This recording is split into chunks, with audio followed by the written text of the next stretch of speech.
Hello there, MSL here, and welcome to our crash course session on financial reporting targeted specifically at those who are sitting their financial reporting papers in May 2021.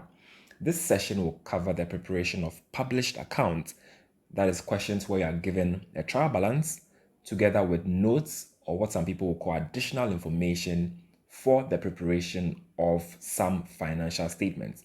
Most of these questions will cover the statement of profit or loss and other comprehensive income, the statement of financial position, and in some cases, something known as the statement of changes in equity. Now, this topic or this question is my personal favorite because it's the easiest to score marks in, contrary to the expectation or the understanding of most students. And I'll show you why shortly. In today's session, I will use a past exam question from the May 2019 exam sitting to demonstrate how easy this topic is. And if you've been following our crash course series over the course of the past 5 days, what I've said continuously is that the financial reporting paper is extremely easy to pass. All you need to do is to ensure that you have a good exam technique, which I've reiterated so many times, and to focus on securing the ticks, securing the marks as you go along. So in this particular question, let me emphasize once again, in the exam, your goal should not be to balance the financial position statement. No, don't go there with the objective of balancing the balance sheet. You don't score any special marks for balancing the balance sheet. The marks you score will be for getting the entries correct. So for the several adjustments that will be presented in the notes, what examiner will seek to do is to see if you were able to understand that particular note, if you're able to compute the requirements correctly, and most importantly, were you able to post these requirements or these adjustments to the relevant financial statement? That is where you are guaranteed to get your marks and not from necessarily balancing the balance sheet. Like I always say, if you end up balancing the balance sheet, well, all the best. That means all other things being equal, you've most likely had the right entries to help you score a full mark. But take note, you can balance the balance sheet and still be wrong, right? So what we need to learn here is that our focus on exam day is to pass the published accounts question and not necessarily to balance it. Now, to this particular question, let's see what we've been asked to do. Like I said, this is from the May 2019 exam sitting. And as usual, the examiner will give you a trial balance and a whole lot of notes. So you can see this question has note 1 is very long. Then we have note 1 even flows over to the second page. Then we have a note 2, which looks like it's on inventory. We have a note 3, and we have a note 4, and a note 5. So there are even questions that have longer notes than this is, but you can see we have a 2 full page question that is going to test you across different international financial reporting standards. And the requirement here, you can see, is for 20 marks. The question is saying that you need to prepare in a form suitable for publication. So what they are saying is that prepare published accounts to the shareholders of the company, two things: the statement of profit or loss for the year and the statement of financial position. So here they've not asked you to prepare other comprehensive income as part of the statement of profit or loss. So when you get to profit for the year, just end there. You don't score any marks for adding the statement of other comprehensive income or the OCI as a part of the profit or loss statement, right? At the same time, you don't score any special marks for preparing the statement of changes in equity because it's not part of the requirement. So, before we start, one thing I want to reiterate is that for exam questions on published accounts, what will add value to you watching today, to you joining us today, wherever you are, is the fact that I will keep emphasizing that this is for an exam. You are preparing to write an exam. And when it comes to information about international financial reporting standards, there are over a million, if not a billion, search results on the internet. If you type IS 16 on YouTube, on Google, you get so many search results. It will take you your whole lifetime to go through every one of them. But what I am doing here that will be of value to you is to bring to your attention that the exam is not that difficult after all, that the exam is passable after all, that the exam is not as scary as people make it seem, and that with the right exam technique, passing financial reporting is very well within your means. So what I'll do today is to keep showing you at every step of the way how to pick up marks as you go along to ensure you pass this question and overall pass your financial reporting exam. Let's start from the beginning. If you have a question like this, what is my recommended approach? Quickly go through the question. And I recommend that during the 15 minutes reading time you are given at the start of the exam, use that time to run through the notes, the question, make some marks on the paper because you're allowed to write on the exam paper, but not in your answer booklet, right? So make some markings, right? What do you need to pay attention to? What particular accounting standard must you pay attention to as you go along? All right, so here, just don't bother too much about the trial balance. Just scan through quickly to see what elements you have, but don't waste too much time on the trial balance itself. So here we can see first thing as well, we have revenue, nothing special. You can see there's a column for notes, which tells you, is there something in the notes that relates to this item? So here, revenue doesn't have a note. So ladies and gentlemen, let me tell you one thing about financial reporting and published accounts questions. Many students do not end up preparing the real financial statements in the requirements and they lose so many marks. What I mean is, if you pick this revenue figure of 372,000 and drop it into the statement of profit or loss and other comprehensive income, you will get a mark. Or if the examiner says it's half a mark or a quarter of a mark, you will get that mark because this particular figure does not need an adjustment. So by you picking it and dropping it in a statement alone, for no work done, you will get your mark. So why not do these things and pick the easy marks up? What I can guarantee you is there are so many easy marks in this question that if I add them up, they could be close to 10 out of 20. So it means the remaining work really is what to take you across the board. But what students don't do is they see the published accounts question, they see the notes involved, and they just go blank. Some don't even attempt it at all and they fail the exam. That should not be your story. Tell yourself that regardless of how difficult the exam is, there are easy marks on every FR paper and you are picking all those easy marks and you do your best with the difficult ones and you will pass the exam, right? So something like revenue, there's no adjustment required. Just drop it in the P&L and you score your marks, right? The next is purchases. You can see there's no note to purchases as well, but I bet at some point in the question there might be some notes that will affect cost of sales because most exam questions end up having an adjustment to cost of sales anyways, right? But don't worry, let's keep going. There's admin expenses. You can see there's no note here. So by dropping this figure in the question, you also get a mark, right? Don't let these easy marks go. Then we come to land and buildings at valuation. That is when we see note 1. What this means is that for this, you have to do some adjustment. So picking this figure and dropping it in a question will not cut it for you. It will not give you marks, right? So you need to work. This is where you need to put in the hard work. Yeah. Then the next one, plant and machinery at cost has a note. So it means you also need to do some adjustments to this figure. So no worries, when we get there, we'll cross. Then accumulated depreciation comes next. That doesn't have a note, but obviously if there's an adjustment to plant in note 1, it should have an effect on depreciation, I'm guessing, right? So we need to adjust that. Intangible asset has a note, so you can't pick and drop, you need to work. Inventories has a note, we need to pick that and work. Cash and cash equivalent, no note. It means if you prepare your statement of financial position, if you go to your current assets section and you drop your cash and cash equivalents figure of 75,700 there, you will score your mark. Same mark as a guy who went through all the hassles to prepare the notes. So let's say you know nothing at all. These things, just drop them in the question and move on with your life. You'll get some marks, right? At the minimum, don't be that student who scores 0 in published accounts. You will not score 0 in this question because there are easy marks to be picked up, right? So let your strategy be that you are not going to let even one easy mark go and then you go and fight for your life when it comes for the quite challenging ones, which obviously will be on the paper. Then equity shares of 1 Ghana cedi each. Once again, no note here. So this is a figure I can pick and drop under the equity section of the statement of financial position and score a mark. So just pick this and do the needful. Then there's a suspense account that has a note. Even if it didn't have a note, ladies and gentlemen, suspense accounts do not end up in the financial statements.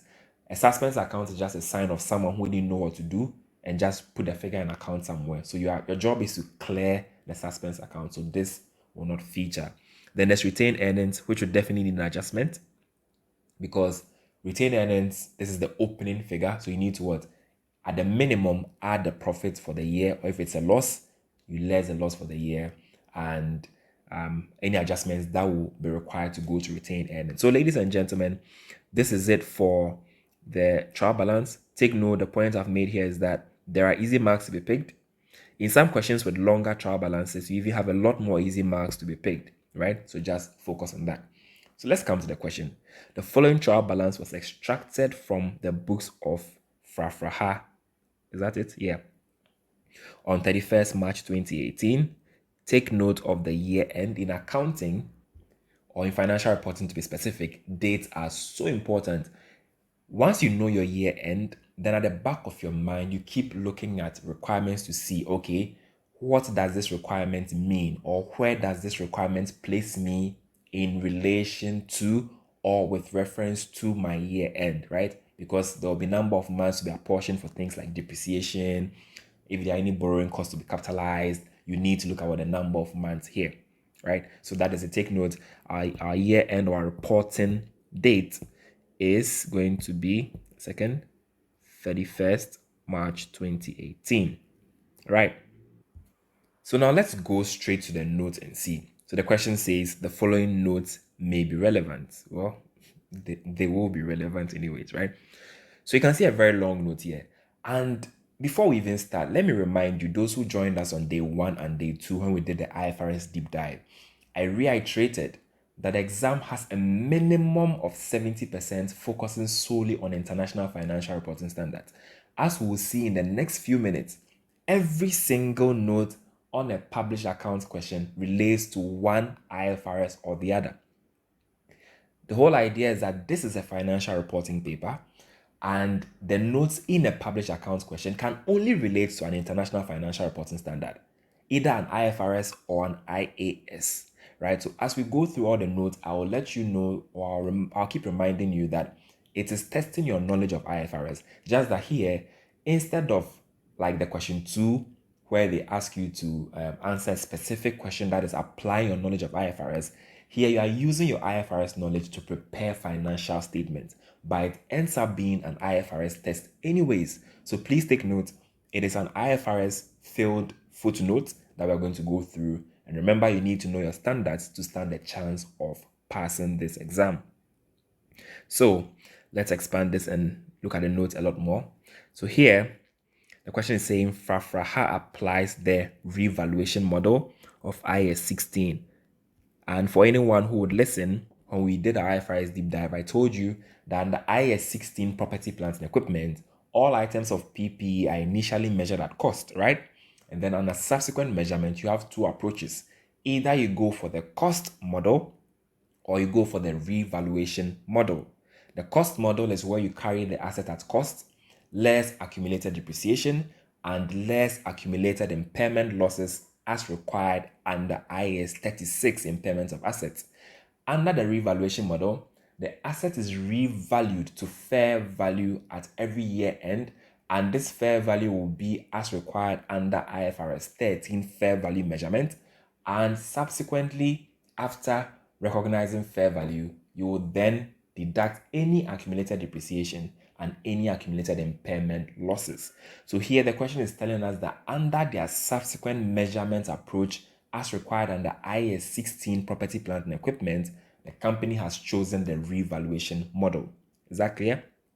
Let's continue. So they apply the revaluation model. Let me just use this. The revaluation model of IAS 16 property, plant, and equipment to its land and buildings. Quick reminder before we even continue, we all agree here, right, that land is not depreciable. We don't depreciate land. Agreed? Okay, so a revaluation took place on 31st March 2017, and I told you dates are important. So let's ask ourselves, 31st March 2017, which day is it? Let's scroll up here. Our year end is 31st March 2018. What this means is that what 31st March 2017 was what? Just 1 year before year end.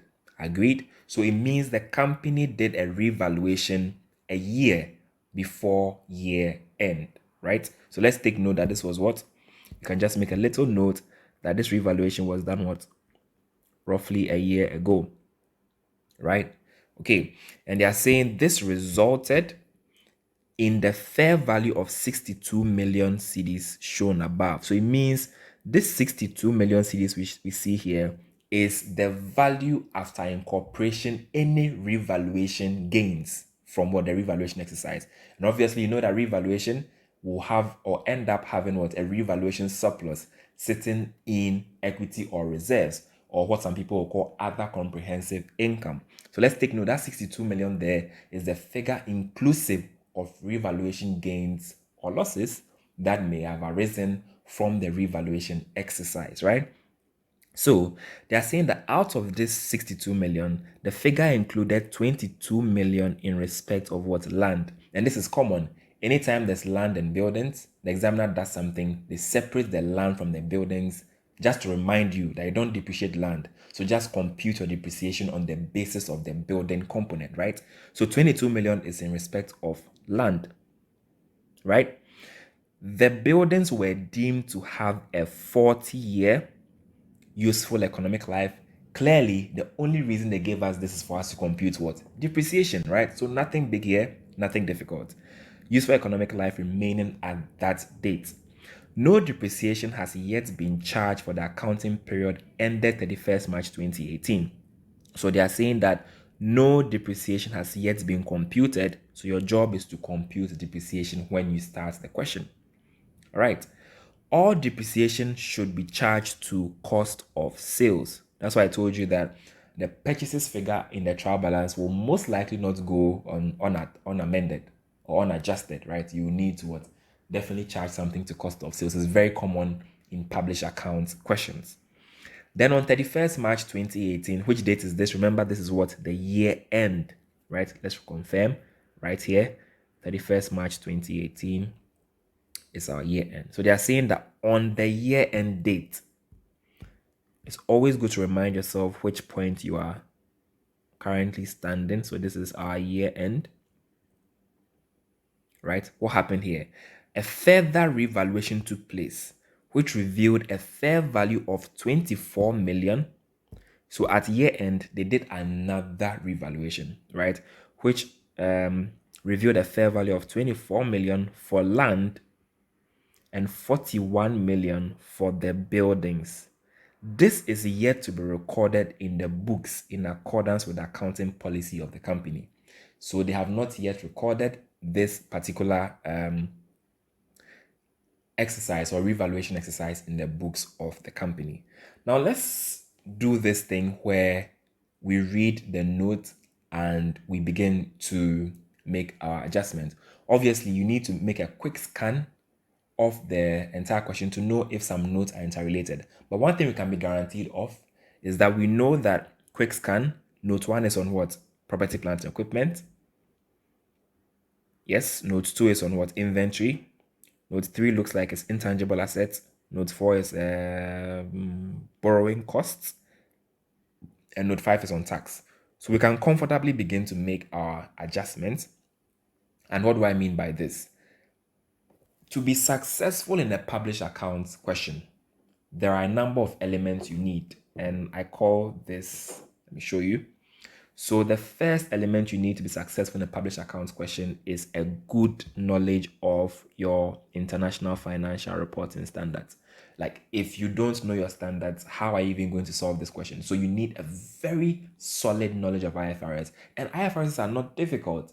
It's just a set of principles you need to learn and apply, right? So for example, if I can understand IFRS, if anybody who has passed FR before me and before you can understand IFRS, why not you, right?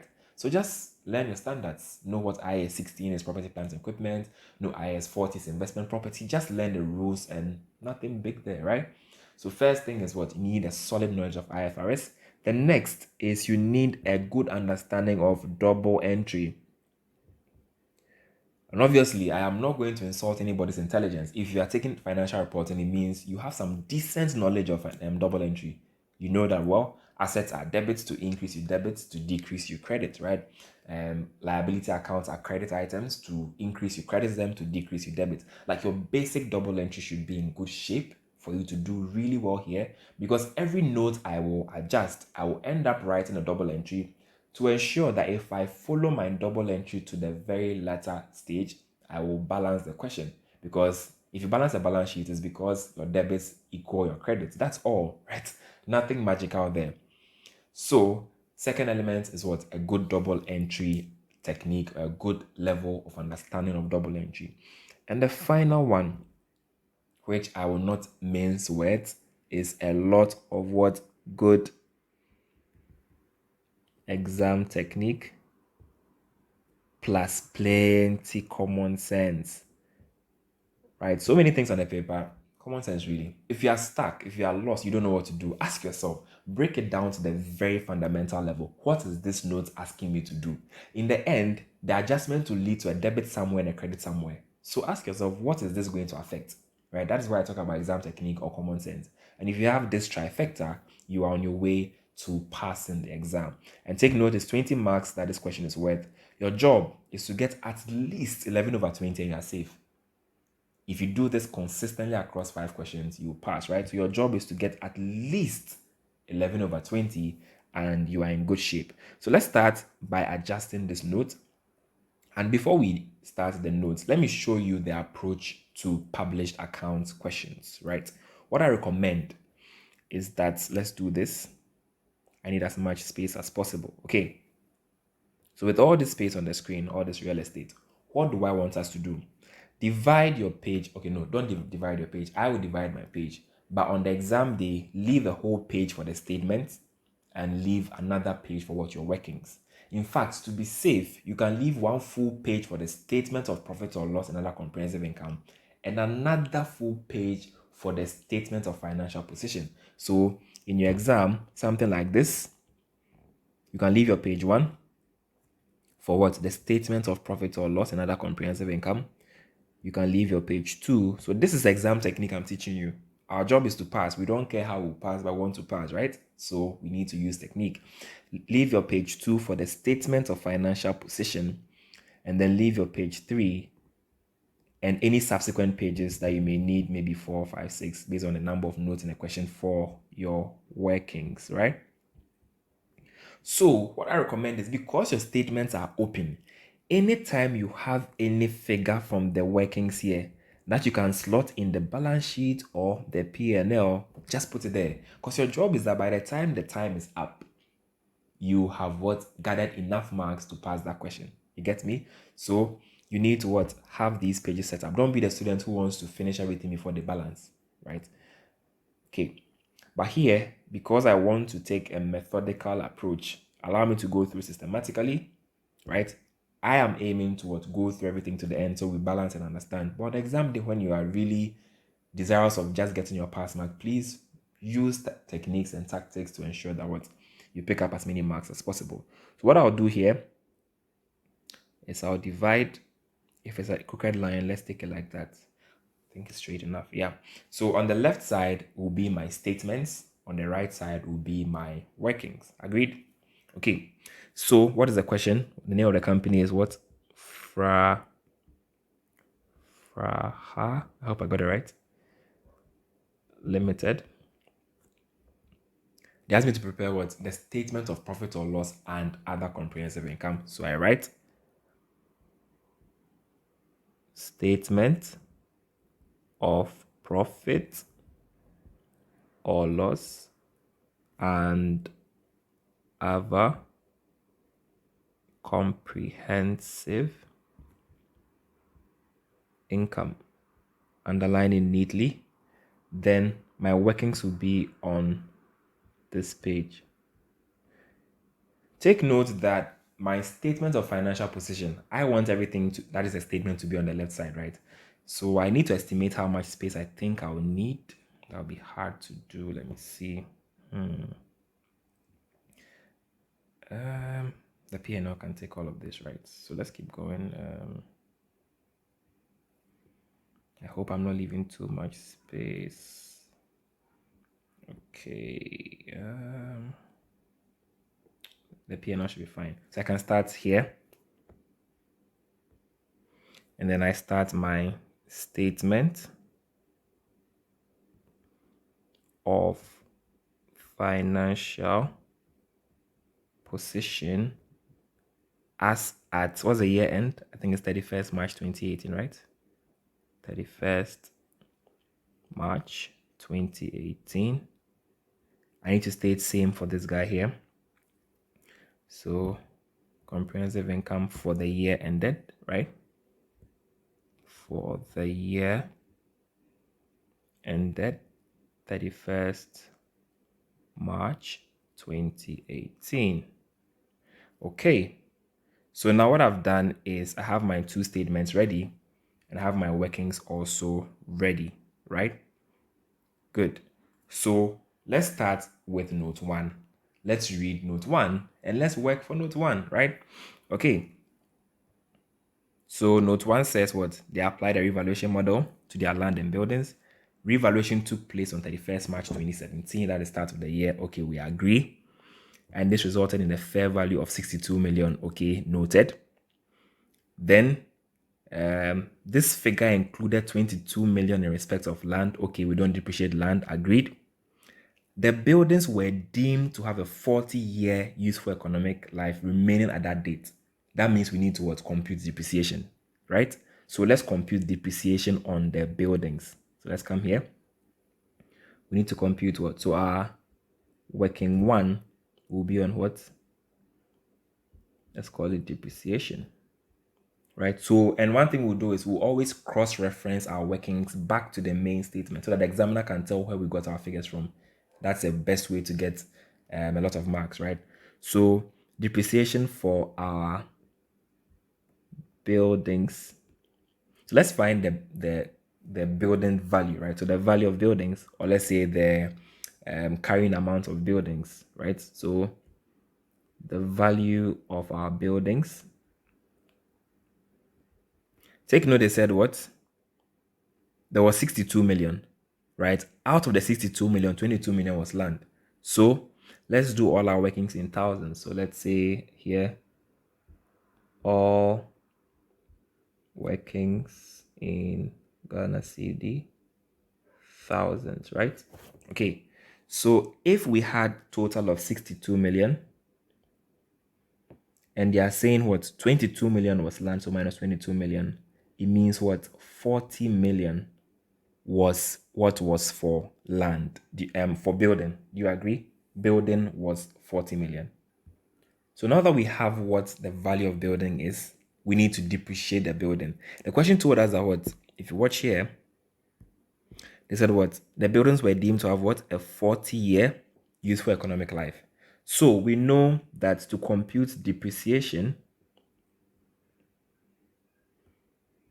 is simply what? The cost minus residual value over what? The useful life of the asset. So if we have the value to be 40 million or the carrying amount be 40 million and the useful life is 40 years, so divided by 40 years, what would this give us? This effectively give us what? 1 million cedis per annum, right? So every year depreciation will be what? 1 million. And take note that here the revaluation exercise was done at the start of the year. So we have a full year's worth of depreciation to charge. So depreciation is what? 1,000 cedis, a million cedis every single year. Now, if depreciation is a million cedis, how do we recognize depreciation? The double entry for depreciation has always been from financial accounting, fundamental level, basic accounting, that what? Debit depreciation expense and you credit accumulated depreciation. But here the question was specific. They told us that what? If you watch here, they said all depreciation is charged to what? Cost of sales. So it means we need to take the expense to what? Cost of sales in P&L. So the entry will be to debit our cost of sales with 1,000 and then we credit accumulated depreciation for buildings with what? 1,000. So this is our double entry that we'll need to come back and look at when we start preparing the statement. So we know that some 1,000 needs to hit cost of sales, another 1,000 or 1 million, as we say, will need to hit what? The accumulated depreciation account. Now let's go back to the question. We've computed depreciation. What else can we pick up? So after the useful life, no depreciation has yet been charged. Okay, that's what we just did for the year ended 31st March. All right. All depreciation goes to cost of sales. Good. On 31st March 2018, a further revaluation took place, which revealed a fair value of 24 million for land and 41 million for the buildings. This is to be recorded in the book, so they've not recorded it yet at all.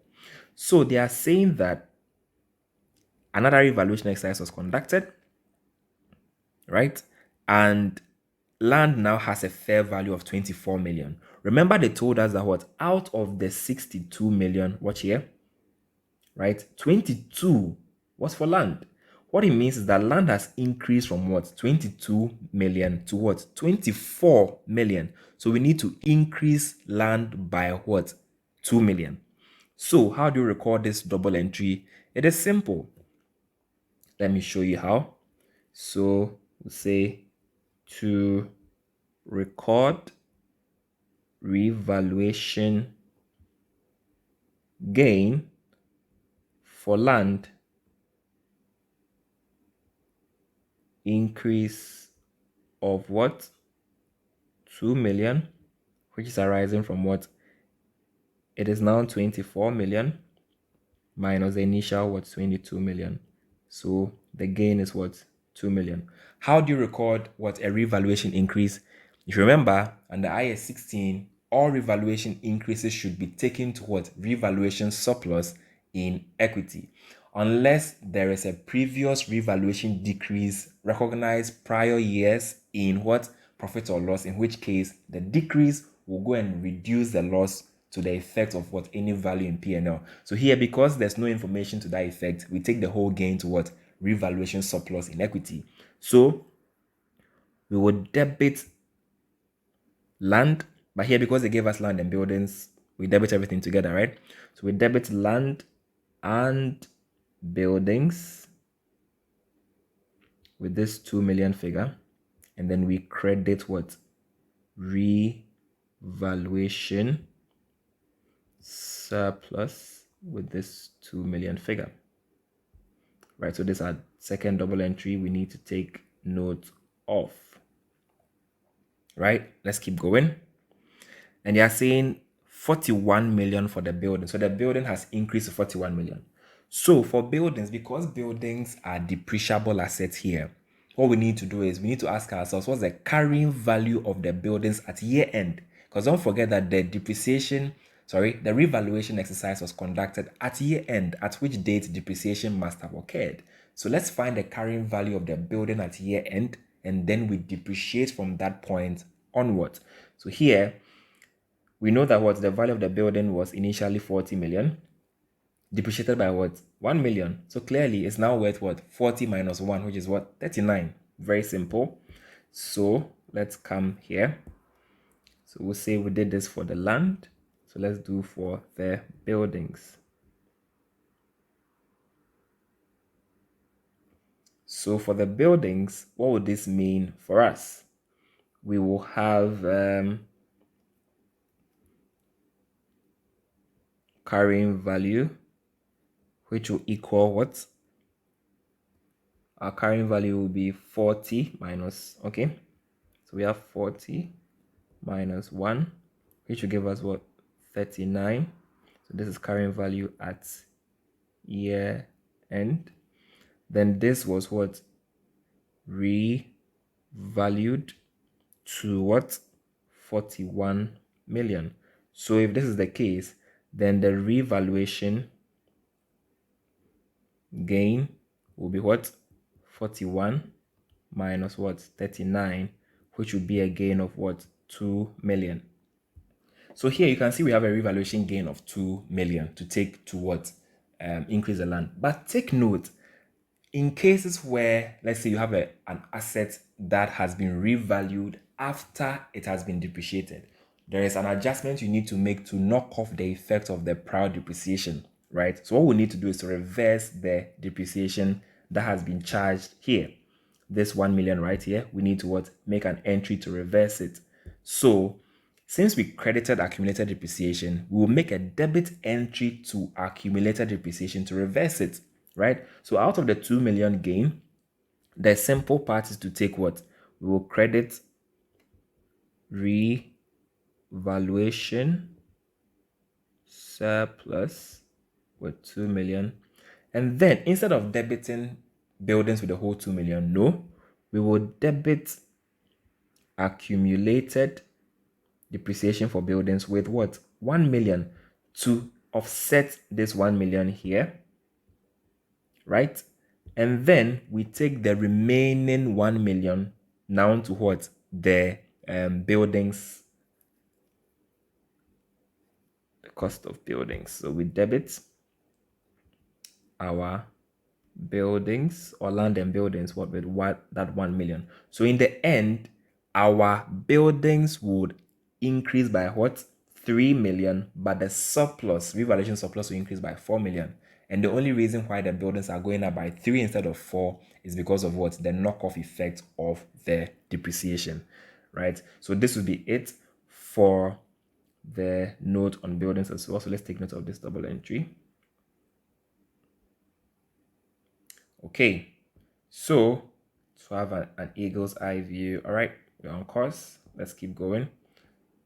And once you are done reading the questions and you have your double entry, when you start doing the statements, you just don't read the question again because you have everything you need, right?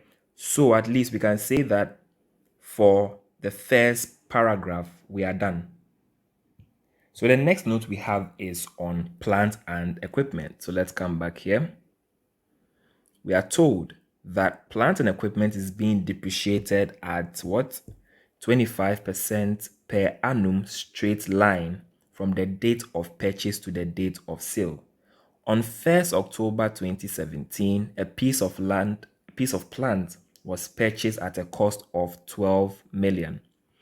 This replaced another piece of plant which had cost 8 million I'm sure it's years ago. Some years ago, and was fully depreciated prior to 31st March 2017. That's the start of the year. A trade-in allowance of 1 million cedis was received for the old plant. The only entries made to record this transaction were to credit cash and debit suspense with a net payment of 11 million. No other item of plant was more than 3 years old at 1st April 2017. What is this note trying to tell us? They are telling us that if you look at the trial balance here, you see plant and machinery at cost of what? 60 million, right? They are saying that out of that 60 million, take note that the 12 million they bought has not been recorded. The question has said it is not recorded. So plant and equipment, usually depreciation is 25% straight line. That's what it means. It's on cost. It's not reducing balance from the date of purchase to the date of sale. On 1st October 2017, which date is that? Let's check the question. Our year end is 31st March 2018. So if you are counting from 1st October 2017, that will clearly give you what? 6 months, right? So from October 17 to March 18 should give us what? 6 months.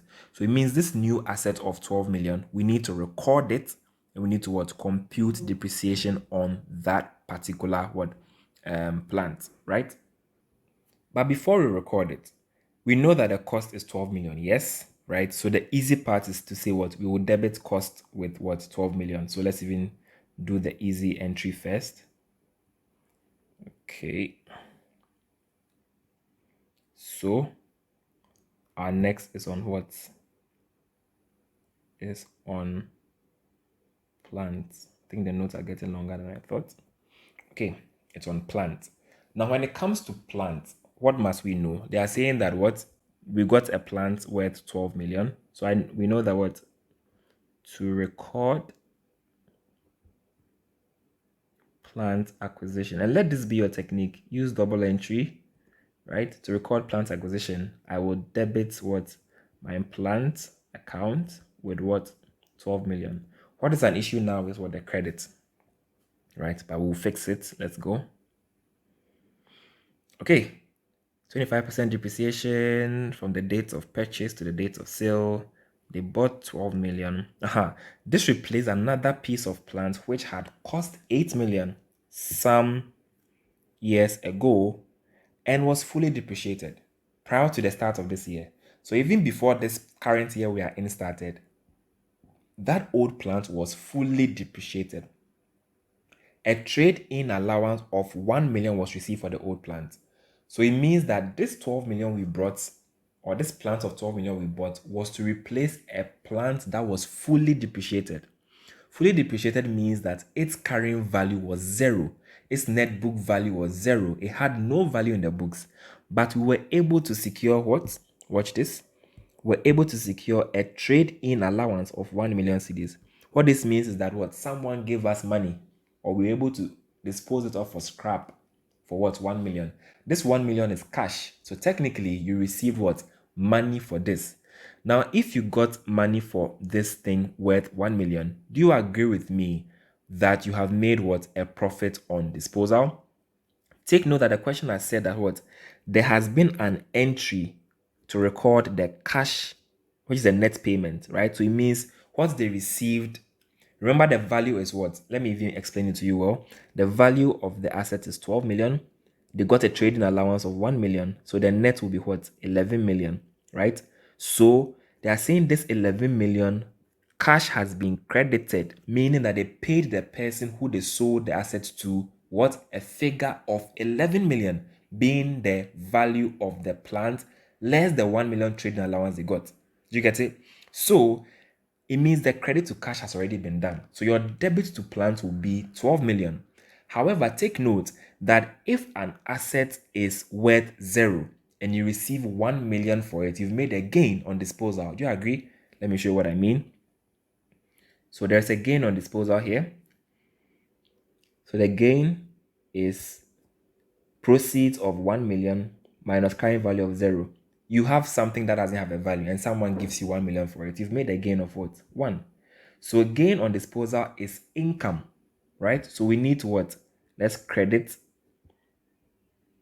gain on disposal. This will go to the income statement with what? This is 1 million, right?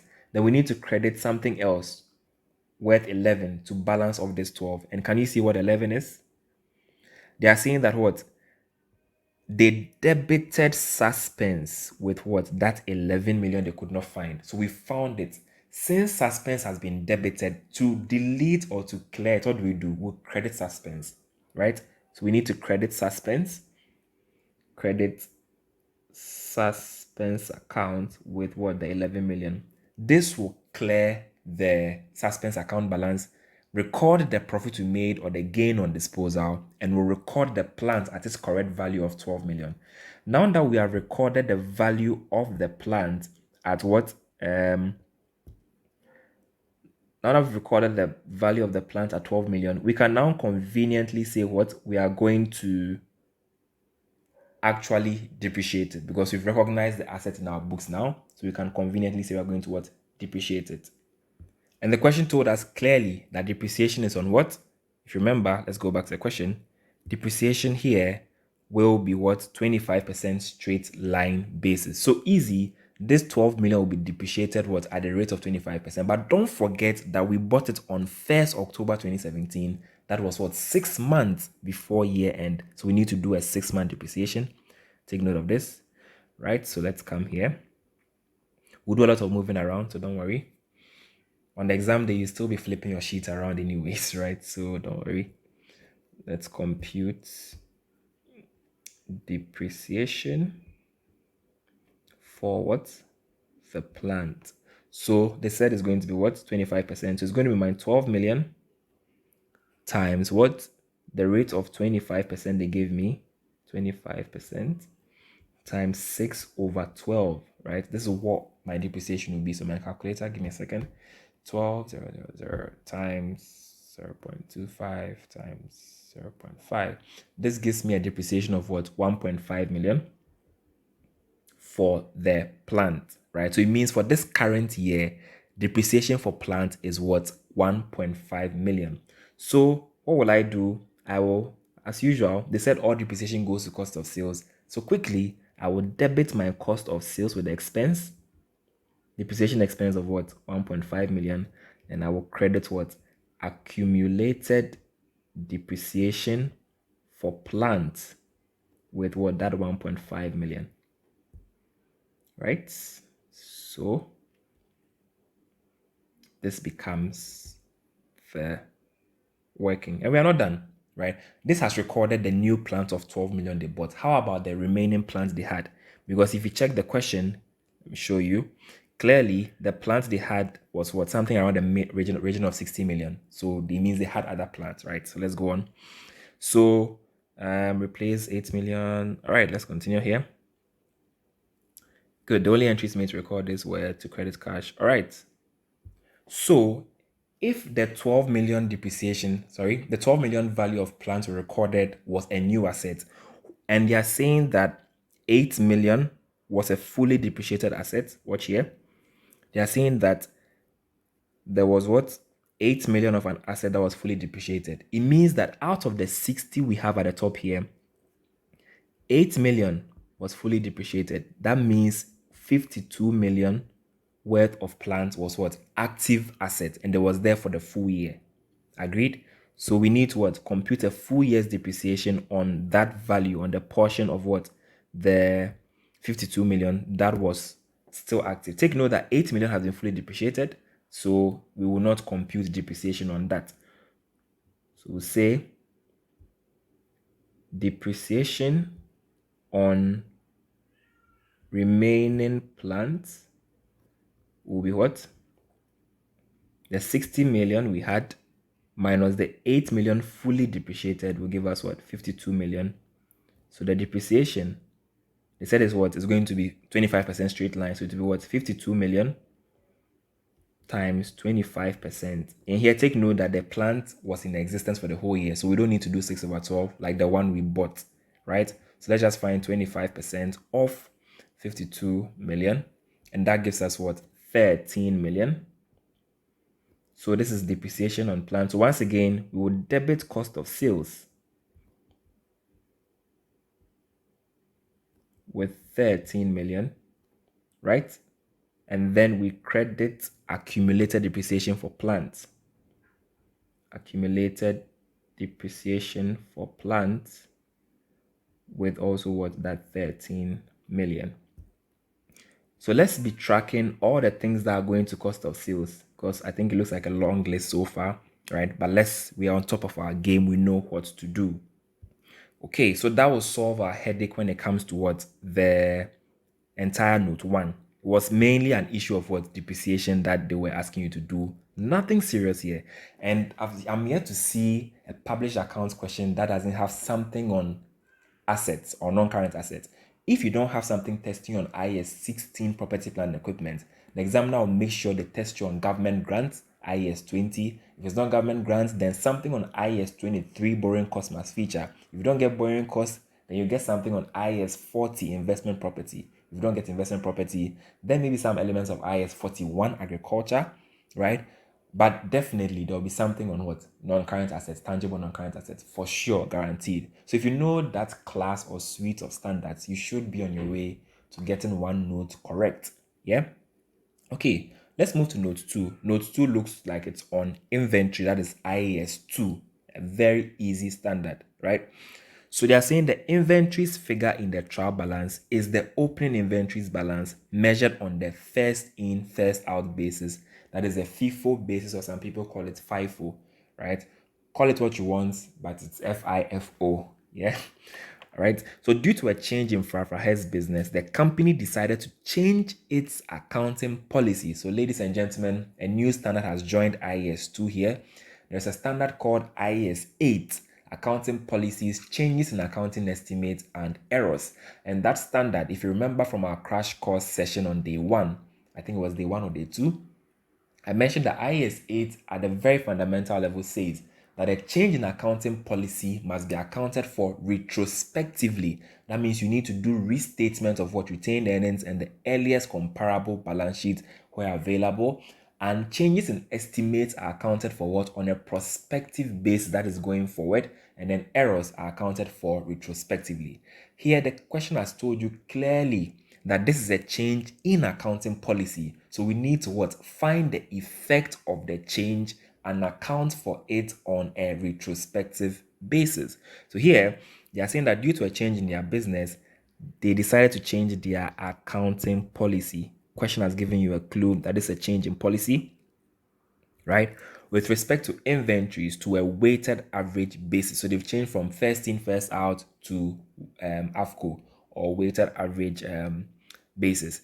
Then the closing inventory measured under the weighted average basis was 41.2 million. Yeah. Okay. So how do you record this? And one thing I want to mention to all of you is that there is this rule that I use to balance all my questions, right? And the rule is simple. If something is recorded in the trial balance, it is recorded just once, right? If something is recorded in the note or the additional information, it must have a double entry. If you follow this principle, you balance all your questions. What it means is that in most cases, 99.9% of cases, if an item has an appearance in the trial balance, record it just once, right? Record it just once, right? If it's in the trial balance. If it's in the footnote or the additional information, additional info, it must have a double entry, record it twice. Yeah. So they are saying that this inventories figure here of what 37,300 was the opening figure. So we know this will go to what? Cost of sales. Easy. It will have a single entry and that's it. But the closing inventory figure they gave us in the notes, because it appears in the notes, it must appear twice. First in cost of sales and next on the statement of financial position under the current assets section of what? The balance sheet, right? So we need to what? Pardon my love for double entry, but I need to record this clearly. So I'm done with the first note. I'm now on what? Working 2, which is on what? Inventories. So I'm told that the closing inventory is 41.2. So I know that, okay, I would debit inventories on the statement of financial position with what? 41.2 million. And then the credit to go towards P&L, so it will go to cost of sales, really 41.2 million. That is why you end up seeing something like opening inventory, add purchases, less closing inventory. The less closing inventory is reflecting the fact that what? Closing inventory is usually a credit entry to cost of sales, right? So the template we all learned in basic accounting, it's nothing new. It's just double entry in action. Yeah. Okay.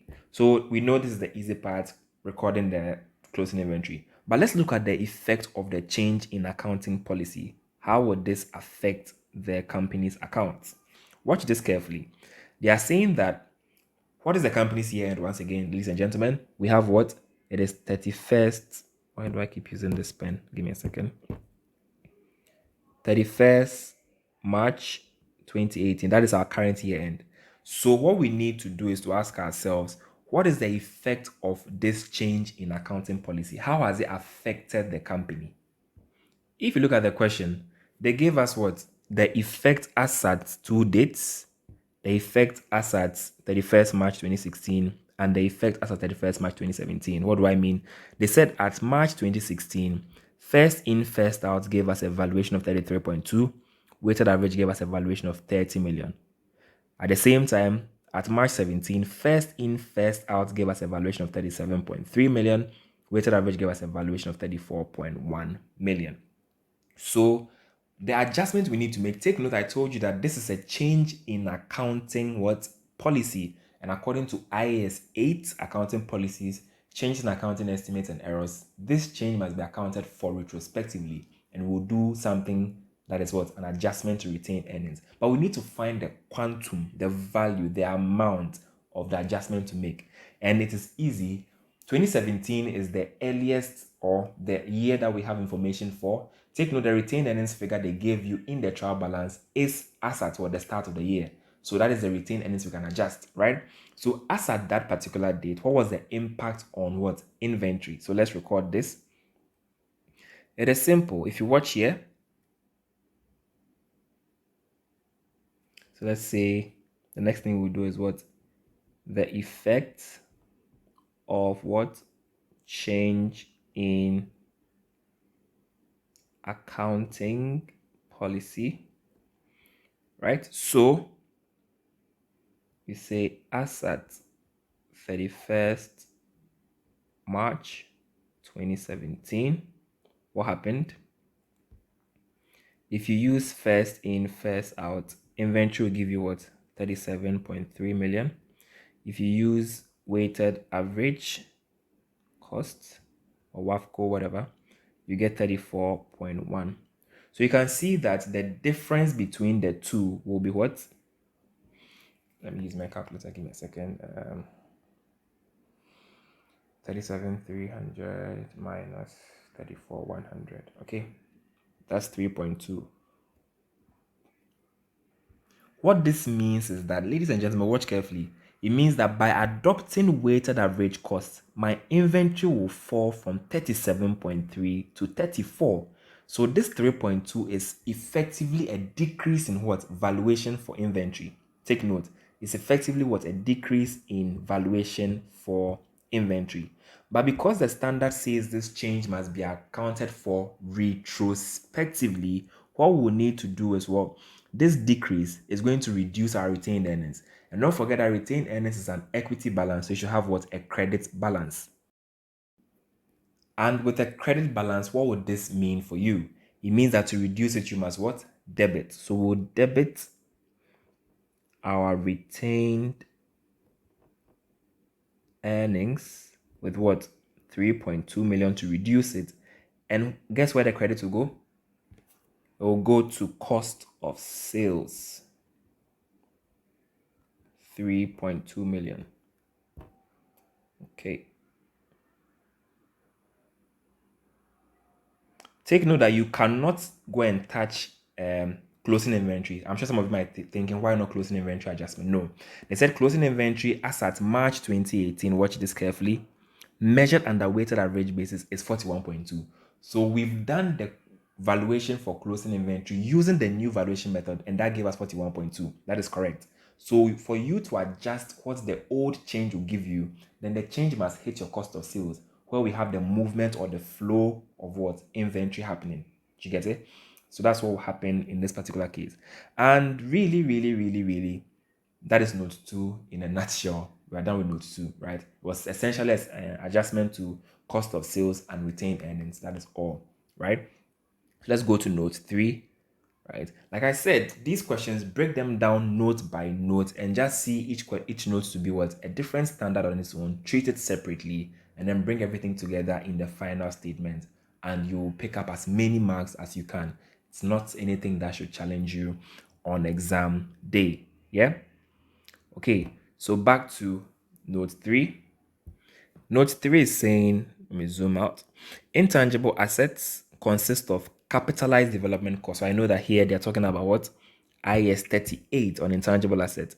If you remember, IS 38, amongst other things, talks about something called what? Research and development expenditure.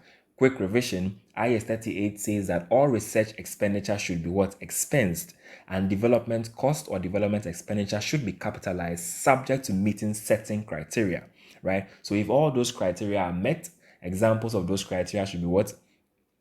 Resources should be available to complete the project.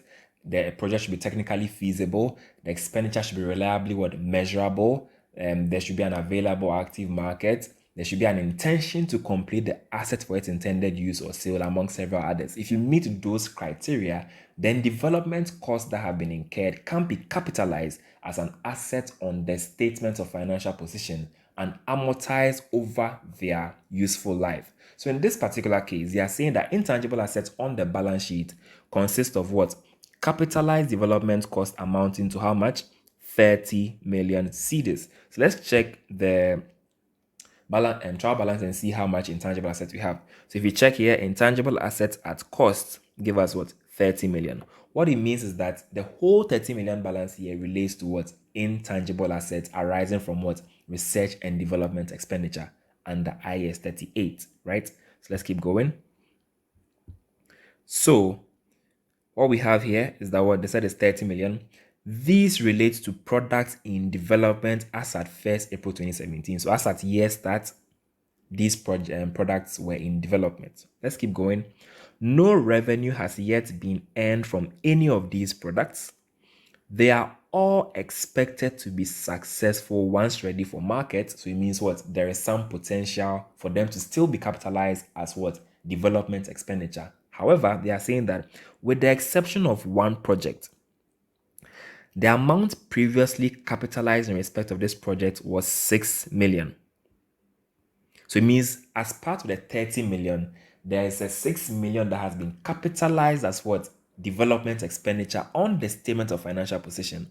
They are saying that, however, adverse developments have led to their decision to abandon the project as it was unlikely to be successful in the marketplace. Ladies and gentlemen, under IAS 38, intangible assets, you should have conviction that the product is technically feasible, that it will be an active market, and you have an intention to what? To use the product for its intended purpose. So if the project has been abandoned, what it means is that it is no longer supposed to be a development asset or a development cost that has been capitalized. We need to write it off to profit or loss as an expense because it no longer meets the criteria for capitalization of our development expenses. So they are saying that this 6 million, they have abandoned it and they do not believe that it will succeed anymore. So we have our first adjustment to make. Take note that they are saying that as it stands now, this 6 million is included within the 30 million on the statement of financial position, right? So what we will do is, let's do this. Our next note, this should be working 3 on, let's call it on development. Let's even make it easier. This will be on what? Research and development expenses. Okay, so you're saying that there's a 6 million that has failed to meet potential. So if it has been capitalized as an asset and you want to cancel or reduce it from there, as what you do, you credit because assets have debit balances in it. So all we'll do is what? We will credit our intangible assets with this 6 million that they are saying is no longer going to be successful, right? And then now we expense it. So we debit it to what? But let's find out which expense line is available for usage in the trial balance. So let's check. We have revenue purchases. Good. I can see administration expenses here. Administration expenses, right? That is the only expense line available. So that's what we'll use. So we'll debit administrative expenses, admin expenses of what? 6 million. What this will do will be to effectively what?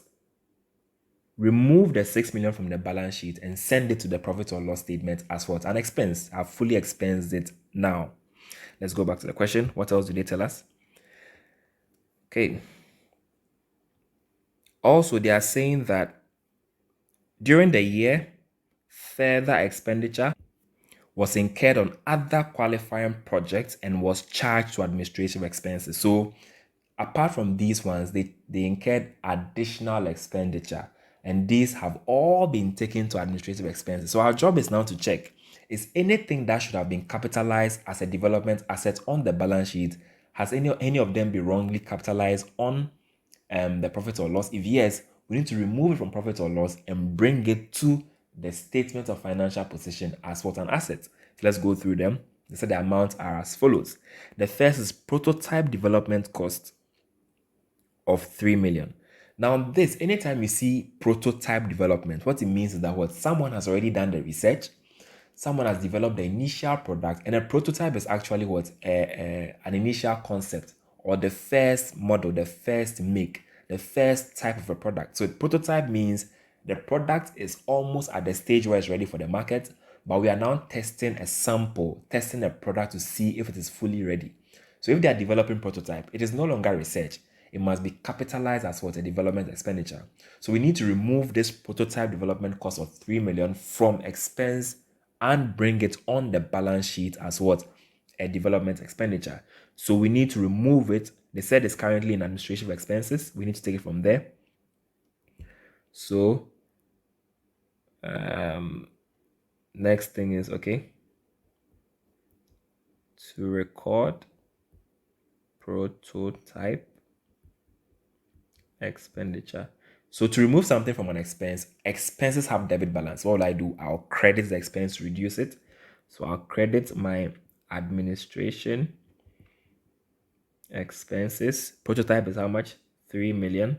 Then I now come and put on the balance sheet. So I debit my intangible assets with 3 million. Okay. Let's keep going. Okay. Then they say marketing research to determine the optimal selling strategy, 1 million. Marketing research is research. All research must be expense. So it means this treatment is correct. We don't do anything to it. We leave it as it is. Then next is what basic research may lead to what, which may lead to future projects at 4 million. All research is still what research. So this is also supposed to be expensed correctly. So we are done with note number 3, right? So essentially we have 2 adjustments to make to remove the wrongly capitalized project and to now add a wrongly expensed project. That's all we wanted to do here. Take notice under IAS 38, intangible assets, specifically the rules around what recognition of research and development expenses or expenditure, right? Next note, it appears that it's on borrowing costs, that's IAS 23. So like I told you, every single note will test an IFRS. So if your IFRSs are really good, you pass FR. Guaranteed, right? If you are really, really good in your financial reporting standards. So please, if you are rusty in your standards, instead of wasting your time to think about how to balance a question, please spend these final weeks getting really solid in the standards. And if you look at the past questions, you realize that our standards are constant features, right? There's no way you can go to the exam without learning something on financial instruments. It's always there. Something on IFRS 16 leases, it's always there. Something on IFRS 15, revenue from contract with customers, it's always there, right? And then the ones on non-current assets. Please know these basic standards and ensure you practice lots of questions, yeah? And you'll be met with success, right? It's possible, you can do it. Next note is saying that Frafraha commenced construction of a new warehouse on 1st May 2017. The building was completed. Wow. Completed and available for use on 30th November 2017.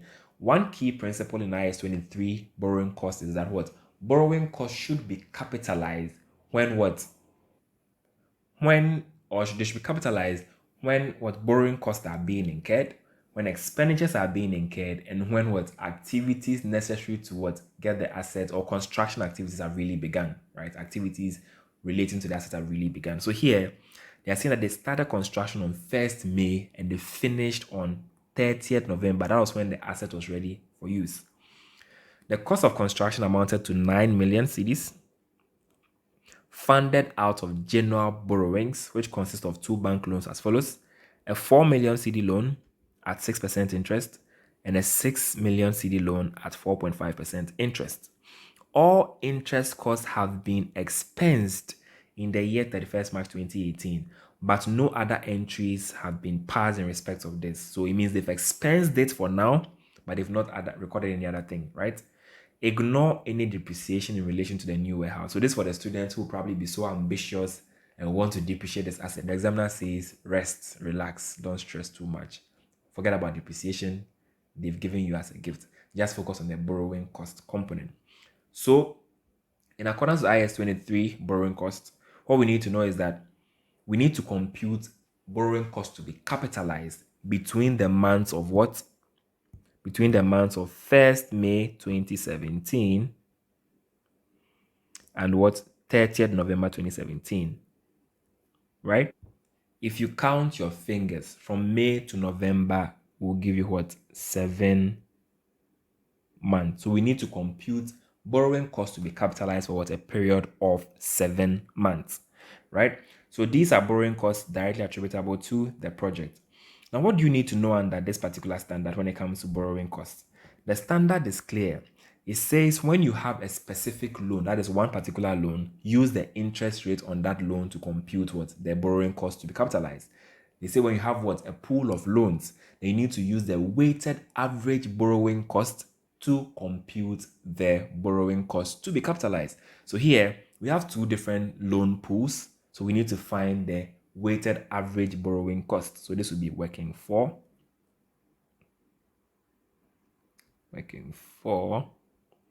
which will be on borrowing costs. Okay, this is IS 23. If you want to let the examiner know, you know. Right? So first thing we need to do is what? We need to find the weighted average borrowing costs. How do you find this? It is simple. Take the interest rate, multiply it by the value, and divide it by the value. That's how you find weighted average of anything. Multiply the two values together once you are trying to weight and divide it by the total value available. So here, to find the weighted average, we have what?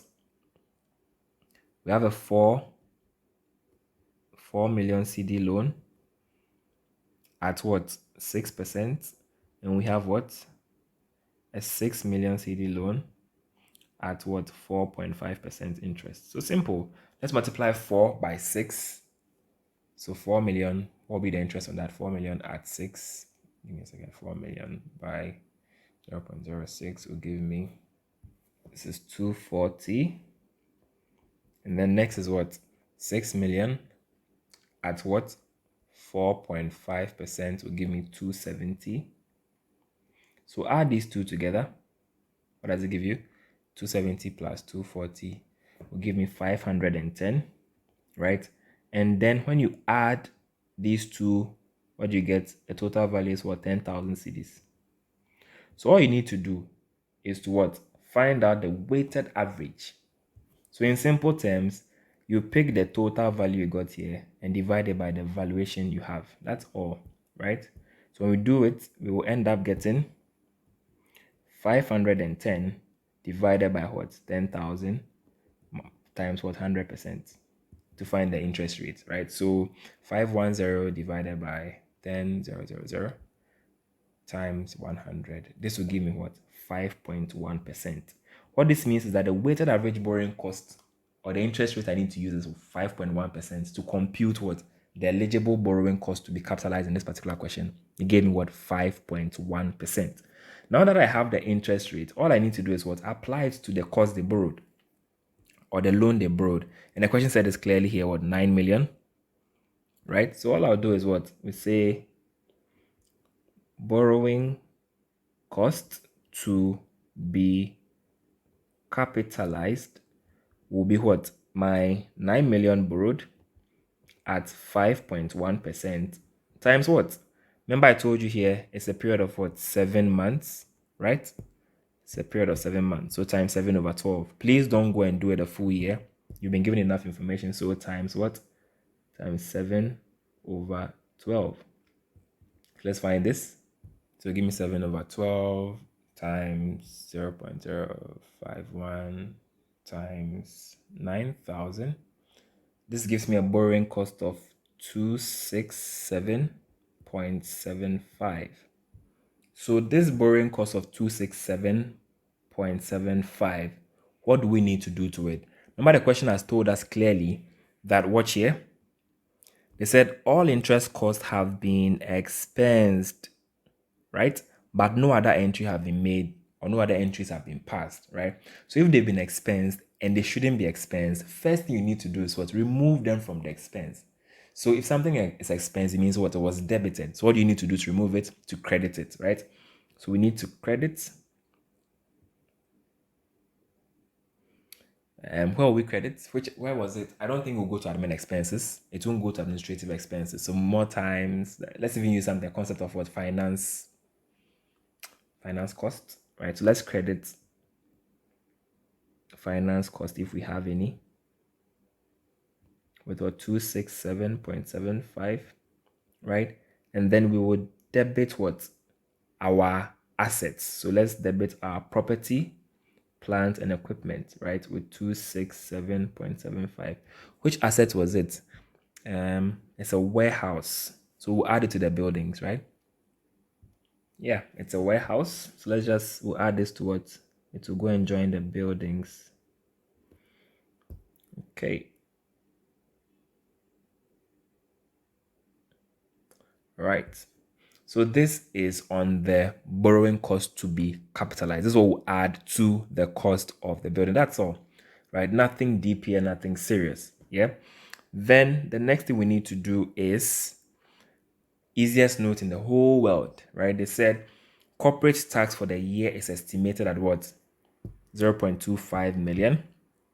All they are saying is that what? This is your tax payable for the year. Remember, I told you that anything in the additional information must be recorded twice. So you need to find a way to book this. Now, if this is the corporation tax payable, it means you have a current liability. You need to settle this within a 12-month period. You need to pay it to the Ghana Revenue Authority. So this figure must be recorded as a liability, and then the debit will hit the tax line in profit or loss. So this is note 5 or working 5. It's on tax, right? So all I'll need to do is what? I'll credit my current tax payable. 0.25 million means 250,000, right? So I put here 250. It's in thousands. Our workings are in thousands. Then I debit what? Tax expense in profit or loss with this 250.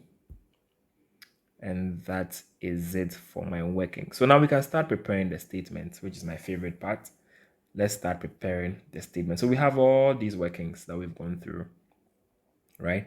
Remember I told you that there are some things that you can bring to the statement without what adjusting. So let's go back to the trial balance. So all we'll be doing now will be what? We look at our workings, forget about the notes because we have all the figures we need. So it's going to be trial balance and what? Workings. That's all we need in this question. So let's start and let's make sure we balance this. Okay, we must balance. All right. So here, first thing you need to know is that the examiner has mentioned that candidates need to present the financial statements clearly and properly. So things like you need to have what? The heading, the name of the company, the name of the statement you're preparing. All of these are easy marks you don't want to lose, right? So please fill in those parts.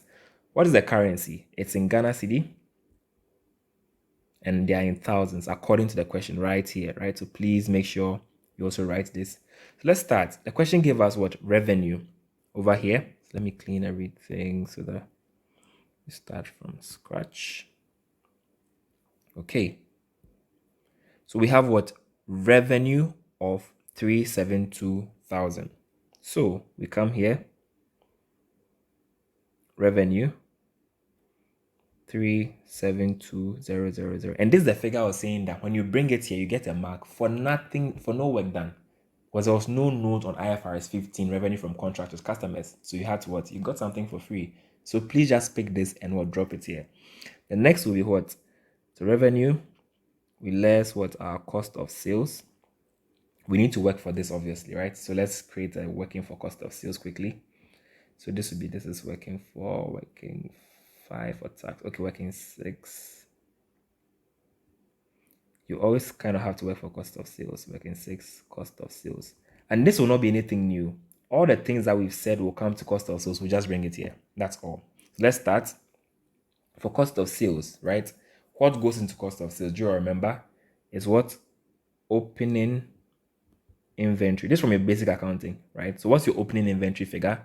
It was given to you in the question right here. It said inventory at the start of the year was what? 37,300, right? So let's just drop this figure here. Opening inventory 37,300. What do we know next? We add what? We add purchases. The question gave us purchases up here, right here, second line, to be what? 221,000. So let's bring it here. 221,000. What else did we learn from basic accounting? It's opening inventory, add purchases, what? Less closing inventory. So we less our closing inventory. And remember the notes gave us here that our closing inventory, where is it? Right here was what? 41.2 million, right? So we just come here and we less 41.2 million For confirmation, if you remember, we even said over here, and this note, good. This particular note, we said here that we're going to credit cost of sales with what, 41.2, right? That's exactly what we've just done by recording the inventory of 41.2, right? So that does it for the standard opening inventory, add purchases, less closing inventory. Now let's go through the note from the beginning. Let's even start from the bottom here so that we don't scroll too much. Current tax payable. So let's look for the ones that have cost of sales as part of the entry. That's all, right? So here, debit, credit, there's no cost of sales here. This PP and finance cost, no cost of sales. Intangible asset admin intangible assets. Good, there's one here which says what credit cost of sales is what 3.2 million. This relates to what the change in accounting policy. So a credit to cost of sales will reduce my cost of sales, right? Let me just write what 3.2 million, right? Okay. 3.2 if I forget the figure. This is 3.2 million. And what this is a change in what accounting policy, 3.2 million. So let's keep going. What else? So we've recorded this 3.2. Yes. Okay, this 4.41.2 is a closing inventory that has been recorded. Good. So depreciation, right? So this is depreciation on what? Plant. We have 1.5 million, which says what debit cost of sales 1.5, and then debit cost of sales again with 13 million, right? So let's record 2. We have 1.5 and 13 million, and it's plants, okay? So depreciation for plant 1.5 million, and then plant again we have what 13. No, why am I even deducting? We will not deduct, we will what, they are charges, they are debits, so we need to add. So 1.5 and 13, right? I remember there was also depreciation for the building which will come here. So this 13 has come, this 1.5 has come. Gain on disposal, suspense, buildings, revaluation surplus, land and buildings, cost of sales. Good. This is the first working we had, right? Debit cost of sales with what? 1 million. Oops, not this. Debit cost of sales 1 million, right? So we need to record 1 million from building depreciation. Okay. So depreciation of building 1 million. So let's just add everything together, right? So calculator 37 points. Let me change my pen. 37.3 plus 221,000 minus 41.2, 41,200 minus 3.2 minus 3,200 plus 1,005 plus 1,500 plus 13,000 and then plus 1,000. Okay, that gives me 229,400 as my total cost of sales. So I put here total 229,400. Take note, this was what, working 6, right? 229,400. So I come to my cost of sales here in the main statement, the P&L, and I write what 229,400 less this. Take note, this was from what, working 6. The examiner can tell or trace that I found it in working 6, right? Let me write this well. So this was working 6. Okay, so now that we have the cost of sales, let's find the gross profit. So to find our gross profit, obviously, it's going to be what? Our revenue less our cost of sales. So that's going to give me 372,000, so 372,000 minus 229,400, 229,400. That gives me a gross profit of 142,600. Okay, so we have our gross profit now. What do we need to add or deduct. Do you remember there was a gain on disposal? But before that, we need to less our expenses, right? So in normal profit or loss statements would have been general and administrative expenses, but here they were clear. If you check the trial balance, we have what administration expenses, right? So we have our administration expenses, right? And what is the figure going to be? The trial balance gives us a figure, but there are some things that will need to go. So let's make a working for this. This will be working 7. We're ending up with so many workings, no problem. So working 7 will be our administration expenses. Okay, so the trial balance gives us a figure of what? 120,000. So let that be a starting point. So we have what? We say per trial balance, that's 120,000. So let's go through the workings and see what affected this. I remember it was just two things or so. So nothing here. Good. Can you see for the prototype, right? So it was mostly with respect to the research and development expenditure. We said we would debit admin expense with 6 million and we'll credit admin expense with what? 3 million. So we're just going to increase it by 6 million and then at the same time decrease it by what?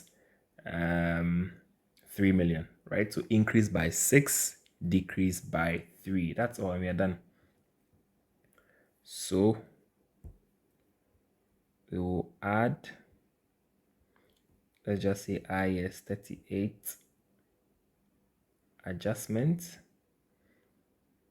I think it was increased by 6, and then we also less another IS 38 adjustment.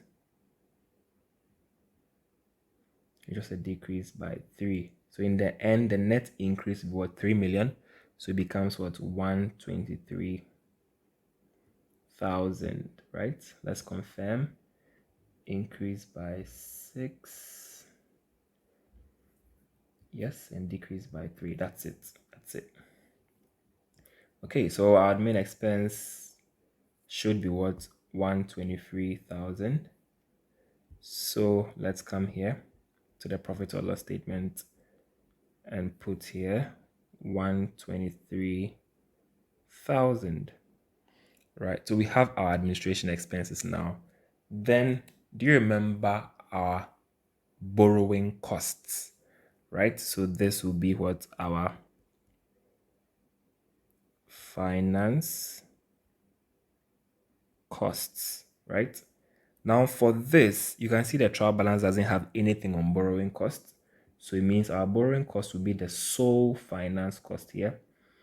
And that was clearly here, working 4. Can you see? We said we'll credit finance cost with what?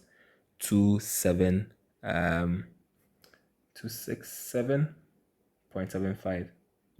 So that ends up being some sort of like a finance income, kind of, right?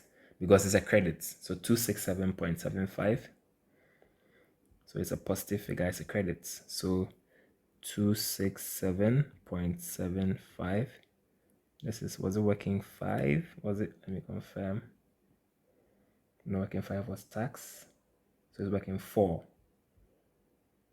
Working 4.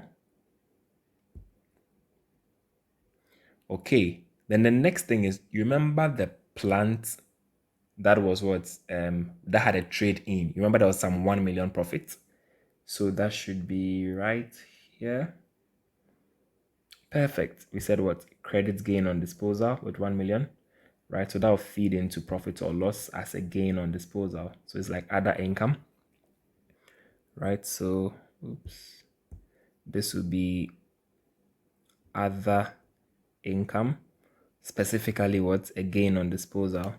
But because it's for publication, you don't put too much information on the face of the financial statements, right? So this should be, where are you? This is note working 1, right? Yes. Working 1, and that gave us what? 1 million. This is a gain, right? This is a gain. Okay. So from the trial balance, I don't see any other item that hits profit or loss. So we can add this up and get our profit before tax. Profits before tax. So let's do the summation. We have 142,600, 142,600 minus 123,000, 123,000 plus 267.75 plus 1,000, and that gives me what? That gives me 20,867.75, 20,867.75. Then we can comfortably say what? We deduct our tax. And if I remember, tax was working 5, was it? Yes, working 5, the figure is 250. So working 5, we said what? We would debit tax expense with what? 250, right?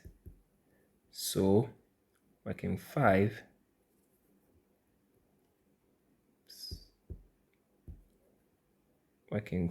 we deduct what? 250. And this gives us what? Profit after tax, or profit for the year, which will be our figure of 20,867.75 minus 250, right? And that gives me an amount of 20,617.75. And that is my statement of profit or loss and other comprehensive income for the year. Apparently, I have too much space for my balance sheet. So let me just move this up a little bit. Okay, so right here is fine. So prepare my statement of financial position as at 31st March 2018. Okay, now you know what goes into a standard statement of financial position: all your assets, your liabilities, and your equity, right? So as usual, Ghana city in thousands. So we have our assets. Then we first have our non-current assets. So here, the assets given to you in the question is what you list. So the first one here is what? Land and buildings, right? So we just bring our land and buildings, yeah? So we can either do it on the face of it, or we can do it in a note, right? Whatever you prefer, we can do it that way. I think we have enough space down here. So let me estimate, this should be fine so that we don't scroll too much. I think we got to working 5, working 6, working 7. Okay, so let's continue working 8. I don't want that to scroll too much. So working 8 will be what? Our land and buildings, right? And here all we are going to do is to find the net book value, right? So it's just going to be cost minus your accumulated depreciation and your net book value, right? So what did the question give us? So let's look. We said what? We have 62 here, right? So we say per trial balance is what?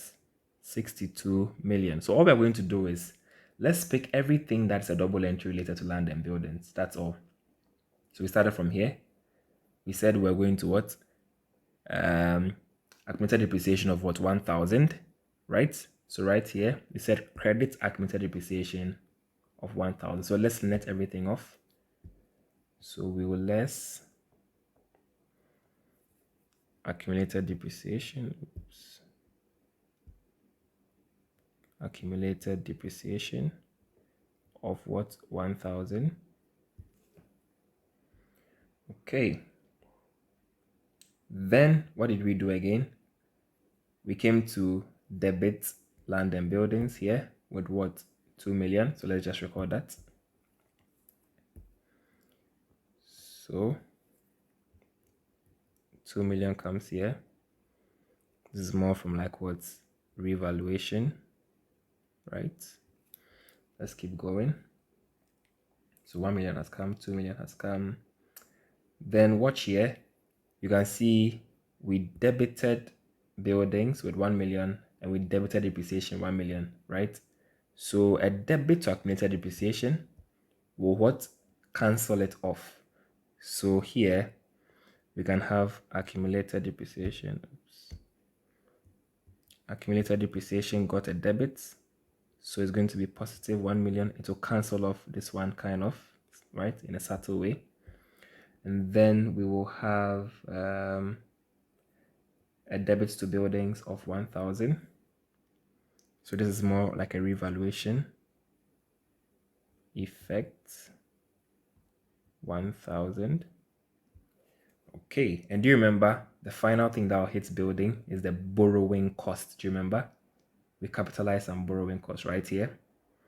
We said what? We're going to debit the buildings is what? 267.75, right? So we need to record that 267.75. This is from working for 267.75.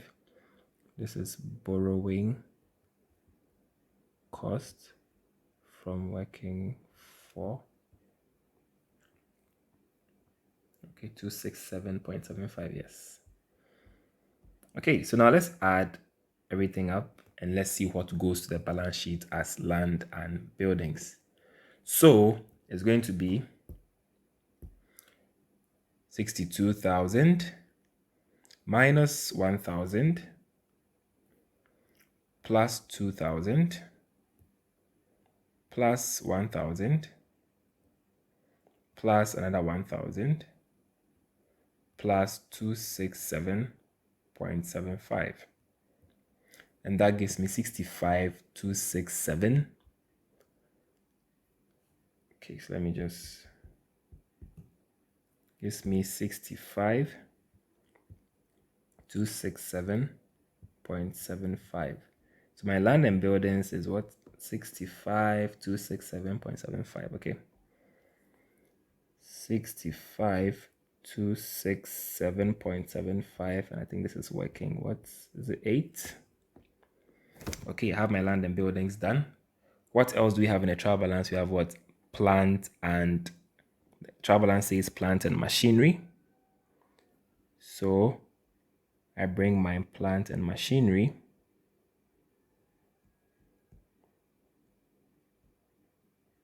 And that is working 9, right? So the whole idea is cost less accumulated depreciation equals net book value, right? So this is my plant and machinery.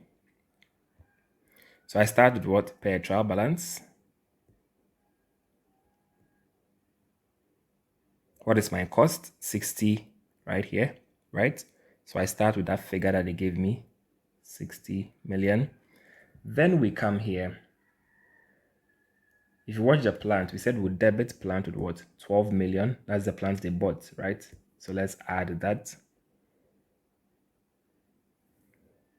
So we say what's purchased plant. We add that. Let's just keep following our double entry. Okay, the next will be what?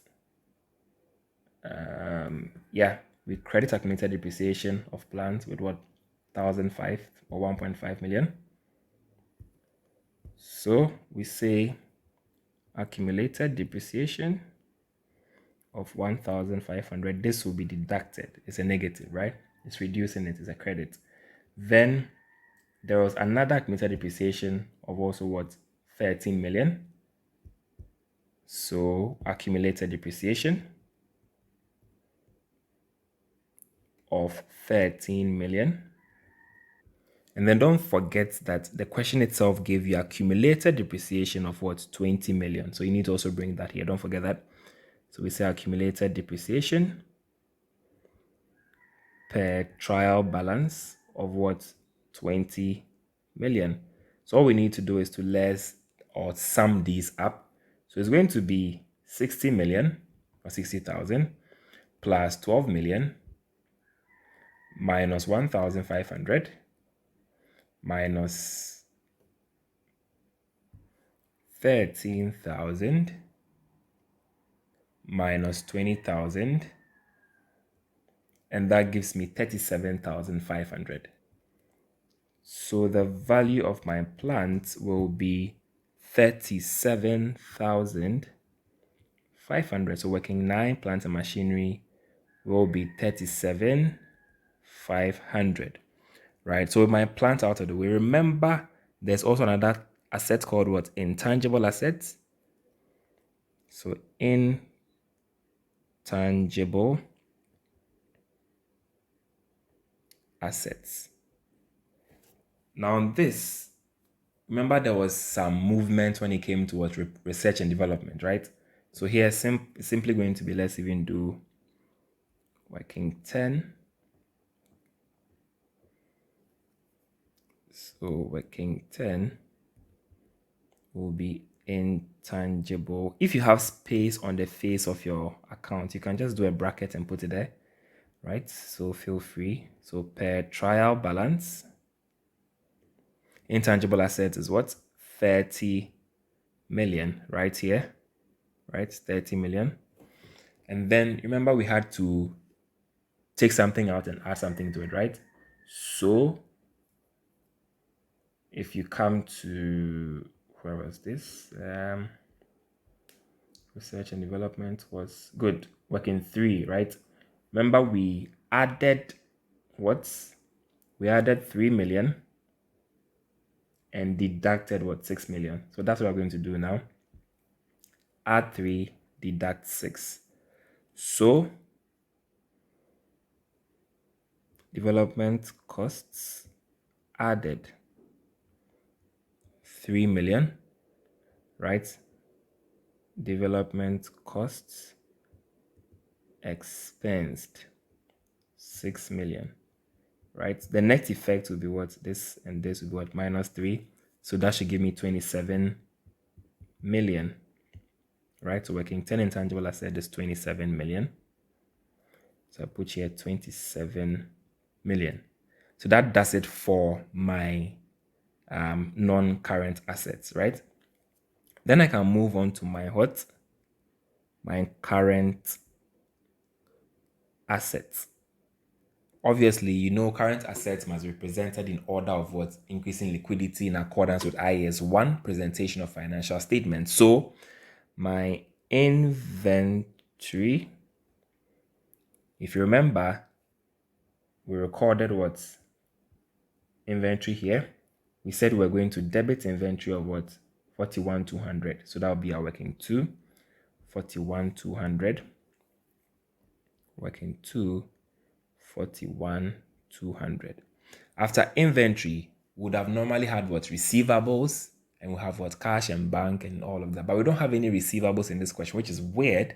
So we move on to what? The next, which is cash and cash equivalents, right?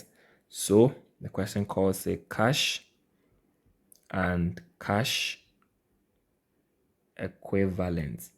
Now, this is one of the figures I mentioned that you can pick and drop in the balance sheet without having to work for it, and you will still get a mark. So here the figure is what? 75,700. So just drop 75,700 here and you will get your tick, right? So it's as easy as that. Now, if I look at the question, equity shares, suspense, yeah, so that's it. Let's add these assets up and let's get our total assets for the year, right? So let's add from the top.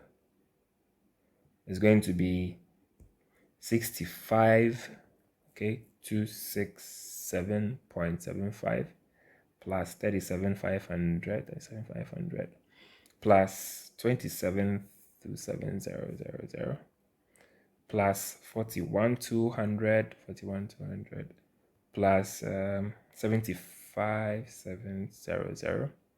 That gives me 246. 246. Let me write this well.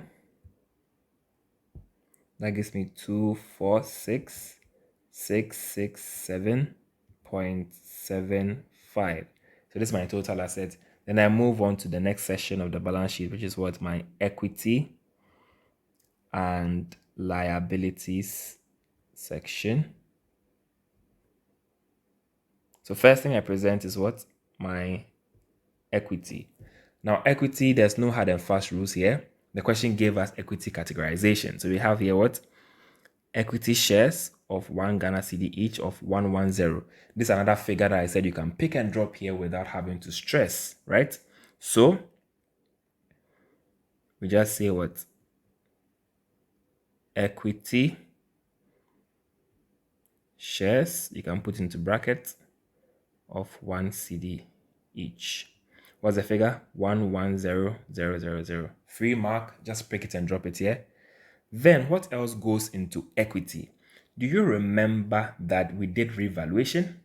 So we will have what? Our revaluation surplus. Now if you watch here, right from the assets, the buildings did not have any revaluation. Okay, though there was a revaluation for the building. We had what? 2 million here.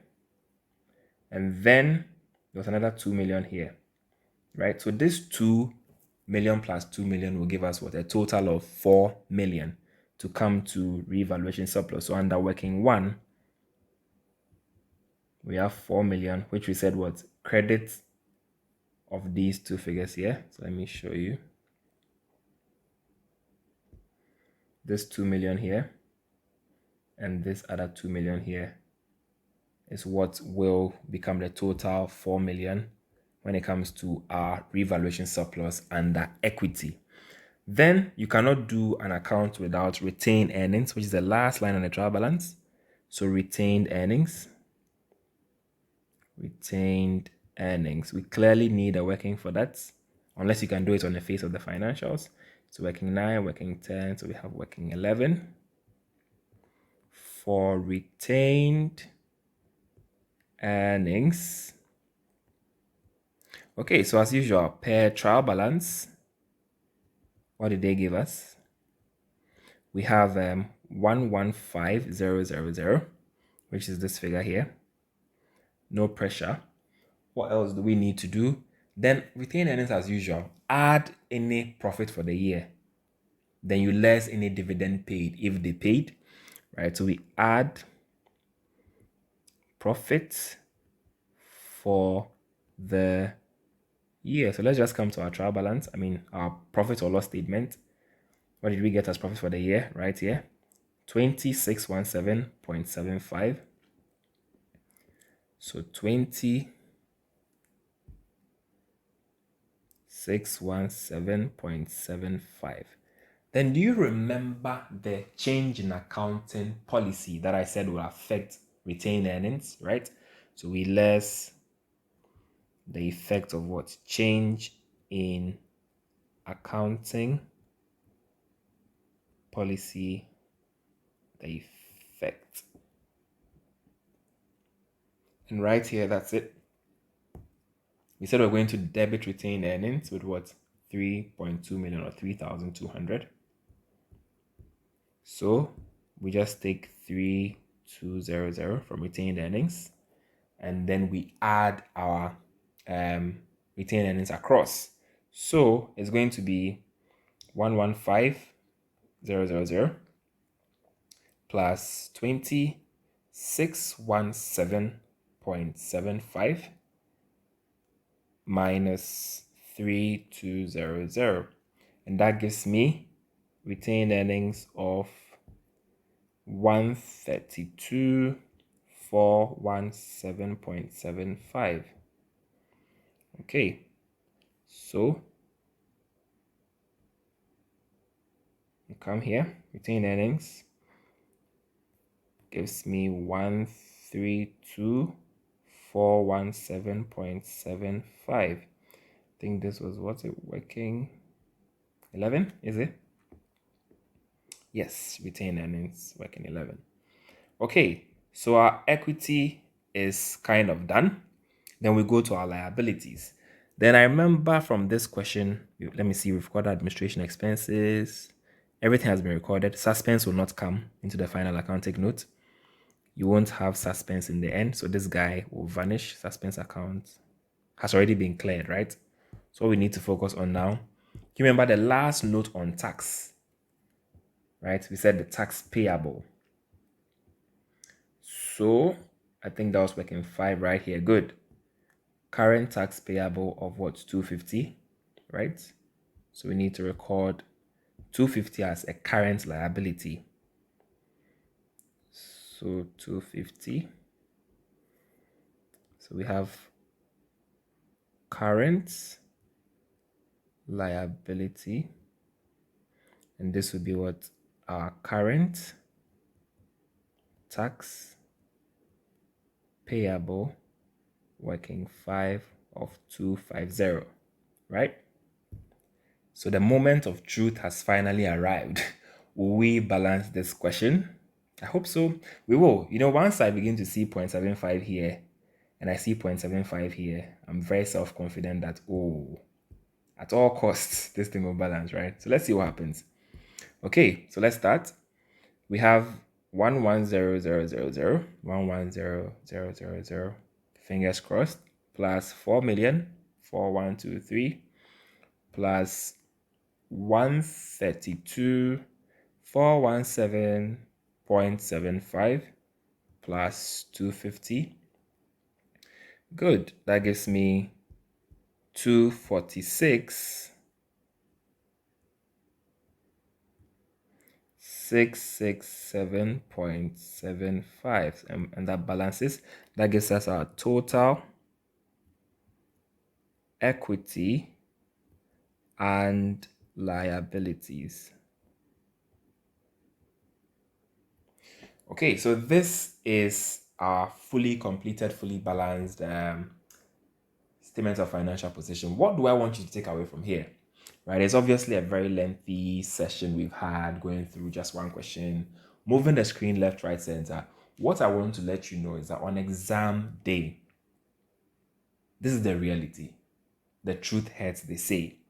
You will have a trial balance, unless, of course, they decide to test you on cash flow statements, which will prepare our next meeting, which is on Sunday at 6 p.m. We'll look at how to prepare cash flow statements. What I want to mention is that ever since the new syllabus, this current one, was introduced, cash flow statements have not been tested, but they are in the syllabus clearly. So let's do cash flow just in case they decide to surprise students this year, so that nobody here who comes for the crash course is caught unawares. So I'll treat cash flow on Sunday. Don't miss it. I'll show you how to prepare cash flows using a very simplified approach. So back to this session. Another way they could present this question is through something called redrafting, where they give you an already prepared financial statement and they give you some additional information or notes, and they ask you to, based on the notes, prepare what? Their financial statement.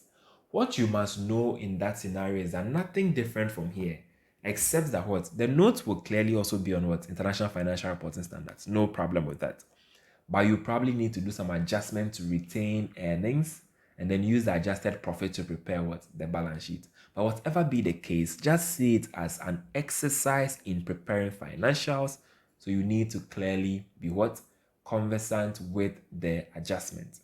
The advice I will give you to do very well in this topic is, let's all commit to do one thing, right? Let me show you what is this one thing going to be. Okay. Let's all take the past, let's even take what? Let's take the past 4 sittings. Past 4 exam sittings, right? Take all the published accounts questions. Please do this. Take all the published accounts questions for us. So you end up having, this should be May 2019, November 2019, then May 2020, then November 2020. Yeah. Take these four exam sittings. Pick the published accounts questions and then just look at the notes to the published accounts question. Work through the notes. First, attempt them.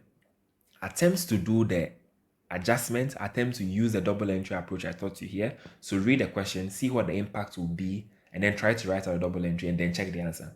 Don't check the answer first. That will be cheating because your mind will probably trick you into thinking you understand it and you'll be like, oh yeah, when the day comes I can do it. No, you can't do it.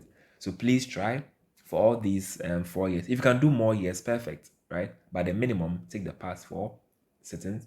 Look at each note, look at each adjustment, try to adjust it, and see how the adjustment was reflected in the financial statement. When you are done and you still have time, which I recommend you do, try to solve that whole question on your own from beginning to end. But even before that, first thing you need to do is to promise yourself that this May 2019 question we solved today, right here, right? If you have not yet solved it after watching this session, tell yourself that, okay, you've seen the procedure. You are not going to look on what I did. You can watch this one more time to get the procedure and everything. But you tell yourself that you are going to take this question and solve it yourself from beginning to end. And try to do it within 36 minutes. Because take note, I told you here that every mark, to get every mark, you need to spend what? 1.8 minutes. So a 20-mark question like this will need 36 minutes. So try and solve this thing in 36 minutes, maximum from beginning to end. If you can do less than that, perfect. It means you're in good shape, right? So try this within 36 minutes and see how many marks you can get in terms of ticks. If you were the examiner. So try and do it. Don't bother with balancing, like I said. See how many of these entries you can get right. How many of the entries I have on the screen now were you able to get right? Try that. And then try to look at the different past years. Try to look at the adjustments and see how the adjustments fit into the question. If you have the time, then you do those full questions as well. Practice is very, very important when it comes to published account questions. Next thing I'll recommend you do is please do a rigorous revision of your IFRS standards. And I mean rigorous. Like, unless you are already in the process of revising heavily your standards, then you're fine. But if you're someone who has relegated standards to the background and you are just looking at questions in isolation, please take note that everything on the paper, majority, at least 70% will be on what? Something related to international financial reporting standards. So promise yourself that you look at different questions relating to what? International financial reporting standards. Do as many IFRS standards as possible. In fact, dedicate a lot of your time toward the IFRS standards. Look at different scenarios, different questions, and see how well you can prepare yourself with respect to the standards. Final thing is to look out for the easy marks. The things I told you, there are some entries on the trial balance that you don't need to adjust. Please make sure you pick up all those ones. If you are hard pressed for time and time is beating you, just jump straight to the statement and drop those figures there under the appropriate headings, whether it's equity or current assets. Drop them there, you will get your tick. Don't forget things like writing the heading, writing the currency, writing the name of the company, and clearly laying out your workings. And best practice is to what? You know the way I reference my working? So you can see here I said this is, let's say, working 5, this was working 1, working 11, right? If you can't do this, it makes your examiner's life very easy, and a pleased examiner is one who will easily give you lots of marks. So this has been our approach video to publish accounts question. Read the question, read the notes, use the notes to set out your adjustments as workings. And when you start the question, you realize that when I started, I didn't refer to the notes again. Even if I did, it was just very little because I already had double entry that was telling me what to record where. But some students will not read and will not record the double entry workings. So they keep referring to the question. That is wasting time. Imagine all of these paragraphs, reading them like 5 times, 6 times. So somebody starts solving the question. They're like, oh, let me go and check the question again. They read something, they come back, they forget, they come and read. The more time you spend reading, the less time you have to do the main question. So I spend a lot of quality time to read, write down all my double entry. When they say start work, I'm gone. So within the 15 minutes reading time, please use it very well. It's a lot of time that people don't use. You can use it to do so many things. You can use it to do some adjustments on the sheet of paper, the question paper. When they say start work, you already have a double entry down. All you need to do is transfer them to the exam paper. You can use that 15 minutes time judiciously, and that will contribute to your passing the exam. So let's bring today's session to a close. Obviously, if you love this video, don't forget to smash that like button, and don't forget to share this video within your entire network. And above everything else, don't forget, like we always say here, you can pass financial reporting. You will pass financial reporting, and you must pass financial reporting. This has been MSL here for today. Enjoy the rest of your evening. I'll catch you on our next session. Bye bye.